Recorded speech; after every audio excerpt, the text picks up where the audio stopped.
how do you deal with the mental stress that we all face right now in the quarantine period?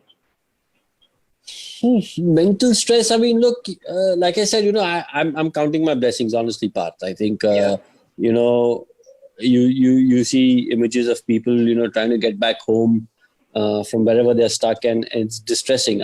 I'm counting my blessing that I'm at home with my loved ones, and the fact that like I said, there's food on the table, there's a roof over my head. It's no stress really. This you can't really categorize this as stress. I mean, we've got so much of entertainment if you want. If you want to watch something on TV, you've got various options. You've got options to these days. If you're a gamer, there's PS4, Xbox, whatever catches your fancy. The books to read. So many you can catch up on your reading. So it would be a little crazy of me to say there's stress being at home, because I don't think there's any stress being at home. With people are used to that travel routine and then, doing stuff like that. Now they're just sulking at home. So yeah, but like I said, these days, you're used to being in shorts and a t-shirt. You don't have to wear pants. You don't have to wear a shirt. You could get used to this routine. Yeah. The danger might be that people might get used to the routine of wearing shorts and a t-shirt and just chilling, relaxing. Taking a step back and realizing all that hecticness that they had earlier. You could do with a little easing of pace in your life. Yeah. I also believe that somewhere along the line, this is a blessing in disguise for us. We are finding ourselves. Yeah. Look, I think it's given everyone time to sort of, sit home, reflect, and also maybe in a sense reflect about what they're doing in life, about where the world's going, and hopefully do the right things going in the future. Okay. So Rohan, quickly jumping to Indian cricket, you made your debut in 2004 when Indian cricket was just culminating with the legends all around. Saurav Ganguly, Sachin Tendulkar, and then Rahul Dravid, V.V.S. Lakshman, Yuvraj Singh. How was it like making your debut alongside those guys, and especially in Australia? I mean, I think you ask any cricketer when he makes his debut for India, it doesn't matter who he's playing with, it's always going to be a special moment because, it's a culmination of all that you worked hard for, your dreams coming true. I mean, a lot of cricketers do not get that opportunity. So when you do get that opportunity, it's a phenomenal moment, no matter who your teammates are. Of course, to have, Sachin over there, in Australia, and my a lot of my good friends were with me. Ajit Agarkar, Yuvraj Singh, all very good friends of mine. They were there. Ashish Nehra was there. Sachin himself, Rahul Dravid presented me my India cap, so that was a special moment. But again, I mean, these are guys you've played with before you make your India debut. You've played a lot of cricket with them. I remember playing matches for Sungrace Mofathlal with Sachin Tendulkar when I was 16, 17 years old, with other big players. So in that sense, you're used to being around them. You're used to competing against them, playing with them as teammates, and like I said, competing against them. So, but the feeling of getting an India cap, it's a special feeling, and like I said, it was a phenomenal moment. Rohan, do you find any difference in the mental toughness of players as compared to the previous generation? Like we saw Jonathan Trott, England's Jonathan Trott, he ended his career because of a bad depression. And now Glenn Maxwell, he took a break from cricket to focus on his mental health. So how do you see the difference? Well, no, I mean, look, mental health definitely is something that needs to be looked into. It needs to be treated in the right way, just like you would treat any other illness. You've got a flu, you take the right medicines for a flu. So if you've got any mental health problems, you've got to take the right steps and make sure you're mentally okay. In terms of mental toughness, I think, to play cricket or sport at a particular level, whichever, at that level, when you're representing, your country or even first class cricket, you've got to have a certain amount of mental toughness in you. You don't get to that level without obviously having skills and having that temperament and mental strength. So look, in terms of mental toughness, has it changed over the years? I don't think so. But you had to be mentally tough back then to play cricket. You have to be mentally tough now to play cricket. So since we see cricketers taking break for their physical fitness to recoup, do you think they some sports persons or cricketers, do they also need to take mental breaks? Yeah, but you just mentioned it. You mentioned that Glenn Maxwell took a break. So as and when you feel that you need to take a mental more break, often. It's an individual case again, isn't it? Because you see a lot of players take breaks from a physical point of view when they feel their body needs that break. Similarly, as from a mental point of view, you feel mentally you need a break, you would take a break. It's an individual case. You can't force that on someone that, okay, listen, you take a break now because, physically we think you're about to get an injury, or mentally we don't think you're right. You can't force that on someone. It's got to be an individual but how issue. about someone is feeling individually that I need a break? And Glenn Maxwell's done it. He felt. So I mean, if someone does feel that there is some sort of mental fatigue or some mental problems that they're going through, or physical problems, you go up and say, look, I need a break. Nothing is more important than your health. So look, you've got to do what is best to look after yourself. So talking about mental toughness, how tough was it to face the likes of Brett Lee and Jason Gillespie back then? Oh, again, look, any international bowler, just not Binga or Dizzy. But facing Australia at the Gabba in your very first match. Yeah, but the point I'm trying to make is that any bowler who's playing international cricket will have a certain level of skill set, which could be extremely tough. Because you're not playing international cricket unless you have that ability in you. Similarly, if as a batsman I'm playing international cricket, I have a certain amount of ability in me, and that's why I'm there. And I would not look upon any. I mean, I would obviously respect all opponents, but there would be no fear factor in playing a particular opponent, because otherwise, what are you doing at that level? There are times when nerves get upon you. But the nerves get the better of you. The nerves could be because you're playing international cricket. It's got nothing to do with a particular bowler, say whether it's Binga or Dizzy or whoever. Having said that, you play a lot of fast bowlers and spinners. I mean, you would play against Javagal Srinath, you play against David Johnson, Anil Kumble, Sunil Joshi, just to name a few from Karnataka. And so if you've played against them and if you've done well against them, you've got the ability to handle the best. So you've played a lot of limited overs, first class cricket. Any special memories from that? Because you averaged brilliantly over 50 in first class cricket. Well, look, memories, like I said, a lot of my memories now from first class cricket are more about my biggest takeaway has been my friendships and relationships that were formed during my playing day. That's been my biggest takeaway from the game. Obviously, it's given a lot more, but for me, the bonds that were created when you spend time with so many people, so many teammates over a long period of time, nothing beats that. But memories, yes, making my first class debut at the Eden Gardens for Bengal, that will always be a special moment for me. I remember the game. It was Debashish Mohanty's debut as well. So Debu made his debut for Orissa in that game. That was a special moment. I remember getting 100 in my 100th first class game against Bombay at Wankhede. I think that was a special moment as well. To score 100 in my 100th first class game against Mumbai at the Wankhede Stadium. Again, that's a moment I won't forget. So yeah, lots of memories, lots of happy moments from my career. So did that first class experience help you in becoming mentally tough for the international cricket? Yeah, I think it does. I think. Or is it completely different? No, it's a grind. First class cricket is a grind, so you have to have a certain amount of mental toughness.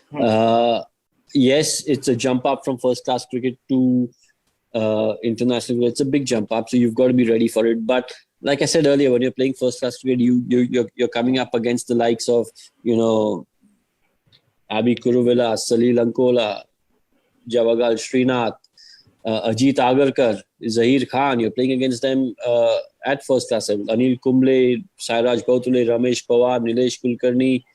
All international cricketers. So you've played against international cricketers at the first class level. So that helps you when you make that jump to the international level. So, with the contemporary form of cricket taking over, the T20 cricket and all the glitz and glamsy commercialization, why do you think Test cricket is dying? I don't think Test cricket is dying. No, but the general perspective. You said, why do I think Test cricket is dying? I don't think Test cricket is dying. But the general perspective of a new. So you ask me why the general perspective Test cricket is dying. General perspective. No. Whether I think. I'll get it right. I'll get it right. I don't think Test cricket is dying. I think Test cricket is. I'll rephrase it. Yeah. I think general idea. Test cricket is great. I mean, you look at some of the Test matches that were played in the Ashes. Some outstanding matches, entertaining.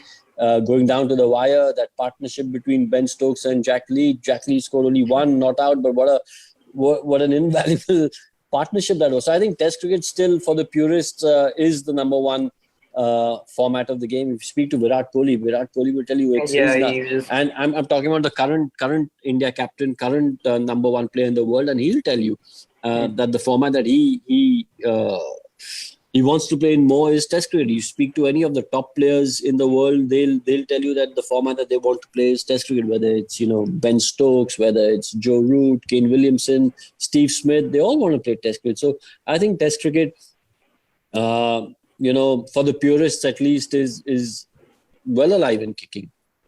So what's the importance of Rahul Dravid in shaping the mental toughness of India's young cricketers?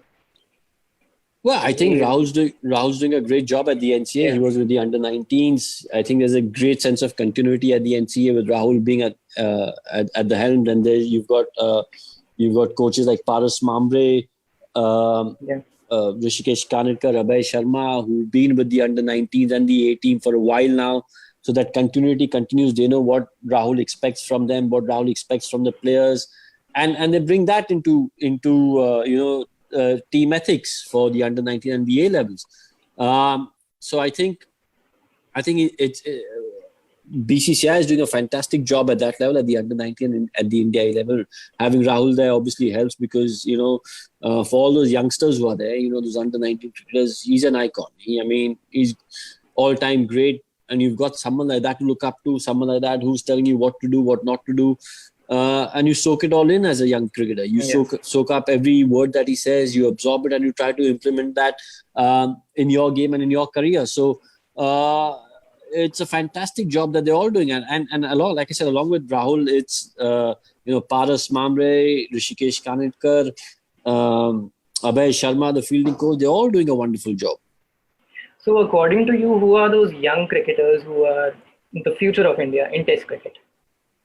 Well, it's very early to say because whether it's Test cricket or one-day cricket, because there are lots of cricketers over there who are very impressive. But along, cricket is such a funny game where you could be doing really well as an opener, but if the opening slot at the international cricket is packed, you're not going to get an opportunity. We are already facing a problem of plenty.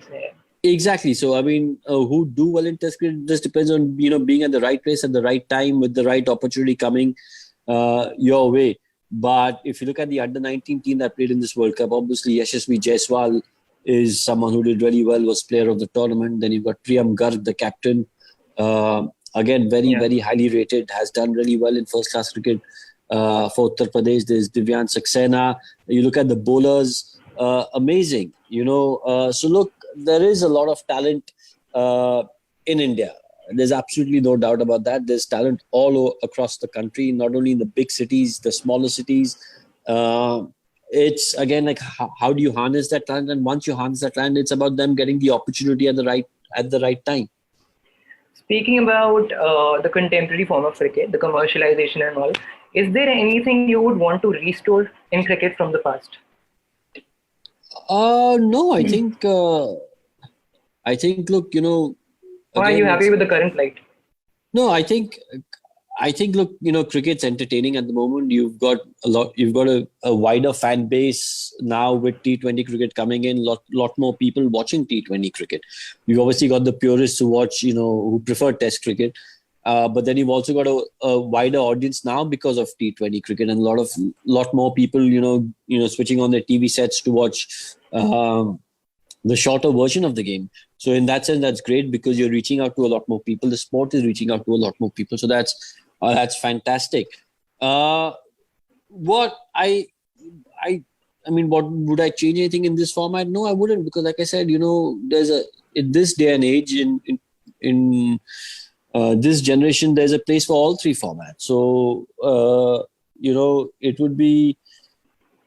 I mean, it would be wrong of me to say 2020 is not good. I love 2020 cricket. It's great to watch. It's entertaining. Test cricket again, phenomenal. I mean, I give me a good hard session of Test cricket, and I'll be glued to my TV set. So there is space for all three formats of the game. So how do you rate Virat Kohli's journey from being fat to fit, especially from the mental point of perspective? I don't think he was ever fat. I think he may have been just slightly overweight, but I don't think he was ever fat. Yeah. No, not fat, but yeah. Yeah, but going by the pictures. Yeah, but again, he's just a phenomenal cricketer. I mean, you just look at what he's done. His fitness levels are jaw-dropping. He's someone, as captain of the Indian team, as leader of the Indian team, he leads from the front. He's setting an example to the others, saying, look, listen, fitness is important. This is what you need to do. You need to work on your fitness, and that can only help your sport. And it's evident in his career graph as well. I mean, if you see how he's gone, I mean, he's always was an extremely talented cricketer. Everyone knew that. Everyone spoke about Virat extremely highly, even when he was slightly overweight. Yeah. He's gone on to become one of the best in the world, if not the best. I mean, there's always a close distinction between him, Steve Smith, and Kane Williamson. So he's right up there, and it's been a magnificent journey, and one that all Indians, we're excited, because we've got in our cricketing journey, we've gone from Gavaskar to Tendulkar to Virat Kohli very, very, very smoothly. So it's great that we've had the best in the world of that generation with us. And he certainly raised the bar of fitness. He's definitely raised the bar of fitness, but I think fitness for this generation is paramount. If you not just cricketers, you look at a lot of the youth, a lot of the youngsters in India, they're very fitness conscious. They're very clued in about what they need to do to be, physically fit, physically active, and they realize that, being physically active also leads to a happy state of mind. Yeah. So that leads to that's the primitive form. Yeah, that leads to being mentally happy as well. So and they realize that, and it's not just the cricketers, like I said, it's the youth of our country at the moment. Okay, so Rohan, quick rapid fire questions. 5 questions. So, who's your favorite batsman of current generation? Favorite batsman? Batsman of current generation. KL Rahul. KL Rahul, and all time? Sunil Gavaskar. Okay, and your favorite innings of Mr. Sunil Gavaskar? I'm going to go with his one day 100. One day 100. Yeah. Okay, and your top 3 test bowlers from all time and the current generation? Top 3 in terms of test bowlers. No, test bowlers, but in terms of favorites who I like, or in terms of who I thought were you like. Oh, so I grew up idolizing Jeff Thompson. Okay. So I'd go with Jeff Thompson, Malcolm Marshall, and Andy Roberts. And one bowler you wouldn't ever like to face? That in your opinion was the most fearsome bowler of all time? Sunil Gavaskar. Bowler. Yeah, Sunil Gavaskar. He opened the bowling for India. He was quick, he was lethal, and I would not want to face him because I would not want to get out to him. Okay. So, thank you, Rohan. It was great having you with us. Thank you. It was a pleasure. Thanks. See you soon. Stay safe. Bye. See you. Bye-bye. Stay safe. Stay indoors. Bye.